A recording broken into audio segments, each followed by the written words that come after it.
పేద ప్రజలకు నాణ్యమైన వైద్య సేవలు అందిస్తామన్నారు కేంద్ర మంత్రి పెమ్మసాని చంద్రశేఖర్. ఏపీ వైద్యారోగ్య శాఖ మంత్రి సత్యకుమార్ గుంటూరు జీజీహెచ్లోని పలు అభివృద్ధి కార్యక్రమాలు ప్రారంభించారు.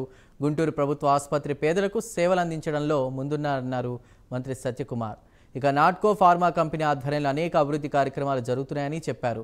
పేదలకు సేవలు అందించేందుకు నూతన సిటీ స్కాన్ సెంటర్ను కూడా 4 కోట్ల రూపాయలతో ఏర్పాటు చేశామన్నారు కేంద్ర మంత్రి పెమ్మసాని చంద్రశేఖర్. క్యాన్సర్ నివారణకు నాట్కో కంపెనీ 45 కోట్లతో ప్రత్యేక విభాగాన్ని ఏర్పాటు చేసిందని తెలిపారు.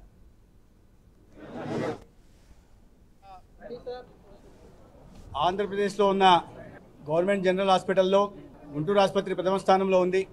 ఇక్కడ శాంక్షన్డ్ బెడ్లు 1270 ఉంటే ప్రతిరోజు ఇన్పేషెంట్లు 15 నుంచి 1600 దాకా వస్తున్నారు. ఫంక్షనల్ బెడ్లు కూడా దానికి అనుగుణంగా ఉన్నాయి. అయితే ఇక్కడ ప్రత్యేకంగా చెప్పుకోవాల్సిన విషయం ఏంటంటే నాట్కో ఫార్మా కంపెనీ వారు ఈ ఆసుపత్రిలో క్యాన్సర్ కేర్ హెల్త్ కేర్ కోసం భవనాన్ని నిర్మించి ఇవ్వడం జరిగింది. ఈ సందర్భంగా వారికి ధన్యవాదాలు తెలియజేస్తూనే అనేక మంది ఇటువంటి ఉదాత్తమైన ఆలోచనతో ముందుకు రావాల్సి ఉంది. ప్రభుత్వ రంగంలో ఉన్న వైద్యశాలలకి ఆర్థికంగా సహాయ సహకారాలు అందించాల్సి ఉంది. ఈరోజు దాదాపు 4 కోట్ల రూపాయలు విలువ చేసేటువంటి సిటీ స్కాన్ని ప్రారంభించాం.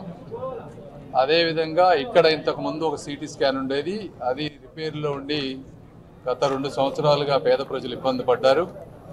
ఈ కొత్త సిటీ స్కాను అదేవిధంగా అది ఆల్రెడీ రిపేర్ అవ్వాల్సింది, కొద్దిగా లేట్ అవుతుంది, కొన్ని ఎక్విప్మెంట్ దొరక్క ఓల్డ్ సిటీ స్కాన్ అవటం వల్ల అది కూడా ఒక 1 వీక్లో రిపేర్ అవుతుంది. ఈ 2 సిటీ స్కాన్లు వస్తే పేద ప్రజలందరికీ కూడా భారం చాలా తగ్గిపోతుంది. కాబట్టి ఇవన్నీ చేసినటువంటి దాతలకి, సూపరింటెండెంట్ గారికి అందరికీ కూడా హృదయపూర్వక కృతజ్ఞతలు. రెండోది, ఇప్పుడు ఈరోజు ఈ బిల్డింగ్ ముందు నుంచి మాట్లాడటం చాలా ఆనందంగా ఉంది. ఎందుకంటే ఎంతోమంది ఈ దేశంలో, ఈ రాష్ట్రంలో డబ్బులు ఉన్న వాళ్ళు ఉన్నారు. అయితే పేద ప్రజలకి ముఖ్యంగా క్యాన్సర్ అనేది చాలా ఎక్స్పెన్సివ్ ప్రాసెస్. దాన్ని తగ్గించడం కోసం దాదాపుగా